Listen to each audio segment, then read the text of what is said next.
Let me take a selfie.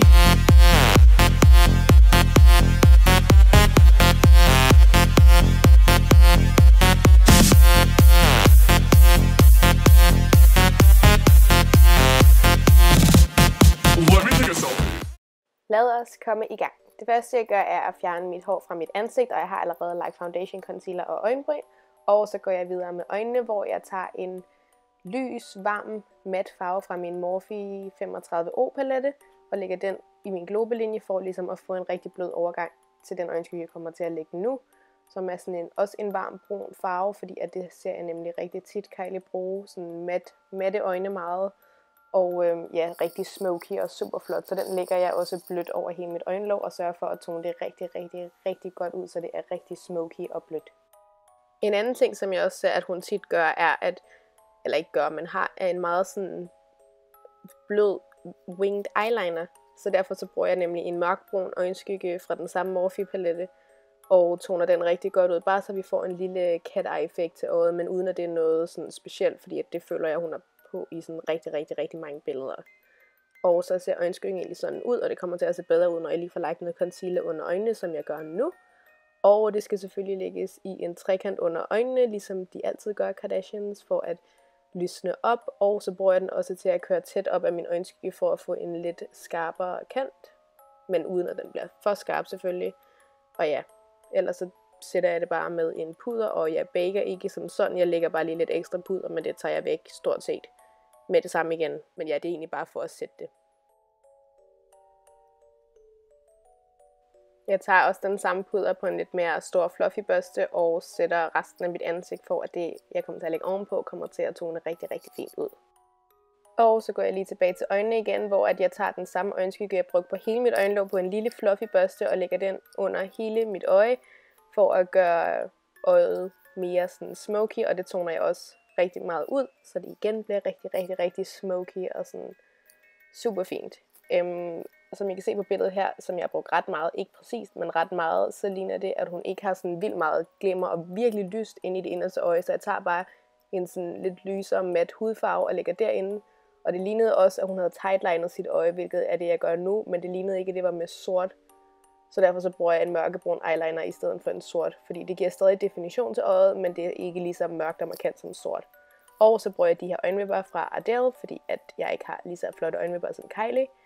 Og ja, de ser sådan her ud, de færdige øjne, eller næsten. Jeg har ikke lagt mascara på mine undervipper endnu.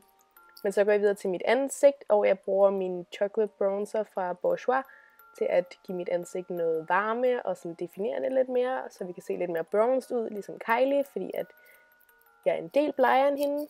Og den kører ind i hele ansigtet, også lidt ned ad næsen, for også at give den lidt farve, og ned under kæben for at markere den lidt mere, for at give et mere markant ansigt, ligesom Kylie igen.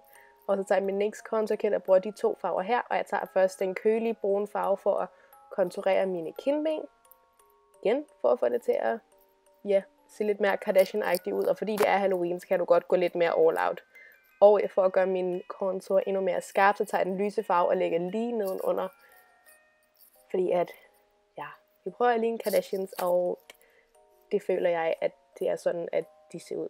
Og så tager jeg en meget sådan nude matte blush og lægger på mine kinder, fordi at jeg føler ikke, Kylie, hun er sådan sygt meget blush på normalt. Og det toner jeg igen rigtig godt ud med en børste uden noget produkt på. Og så mangler vi selvfølgelig highlight. Og det føler også, at man kan gå rigtig meget all out med, fordi at det er Halloween. Og jeg har set, at Hailey er ret glad for at bruge highlighter, så jeg bruger min Mary Luminizer først. Og jeg har set, at hun bruger Champagne Pop fra Becca Cosmetics. Den har jeg ikke, men jeg har den i farven Opal, så den tager jeg ovenpå Mary Luminizer for at gøre min highlight endnu mere intens. Så vi kan blende alle til Halloween, fordi det vil være rigtig sjovt. Og så sætter jeg min makeup med min MAC Fix Plus for at fjerne det pudrede look og se endnu mere glowy ud. Og så lægger jeg ellers bare lige mascara på mine undervipper, fordi at det skal der til i det her look. Og så mangler vi selvfølgelig Kylies signatur, som er hendes læber. Og jeg har prøvet at lave sådan min egen Kylie farve ved at tage den her Essence Lip Liner i farven In The Nude, mener jeg. Og jeg overliner mine læber ret så meget, fordi at det er jo Halloween, og folk skal kunne se, at du er Kylie, så det er helt okay at overline dine læber. Og jeg synes faktisk endda, det ville være endnu mere fedt, hvis du overlinede dem endnu mere, end det jeg gjorde. Men ja, det valgte jeg ikke at gøre mere, men jeg fylder hele min læbe ud med den her lip liner. Og så går jeg ind med min NYX Soft Matte Lip Cream i farven Abu Dhabi, som er sådan en rigtig fin, lidt brunlig med et lille rosa tint farve. Og jeg lægger den ovenpå igen, og så synes jeg egentlig, at jeg faktisk har fået en rigtig fin kejlefarve, og med håret der har jeg bare lavet lidt løse krøller. Men du kan egentlig bare gøre, hvad du sådan selv mest har lyst til. Og så i løbet af aftenen, for at folk skal være sikre på, at du er Kylie, kan du gå rundt og tage en masse selfies på Snapchat og lave en masse, du ved, sådan følerpose, så skubbe dine læber lidt frem.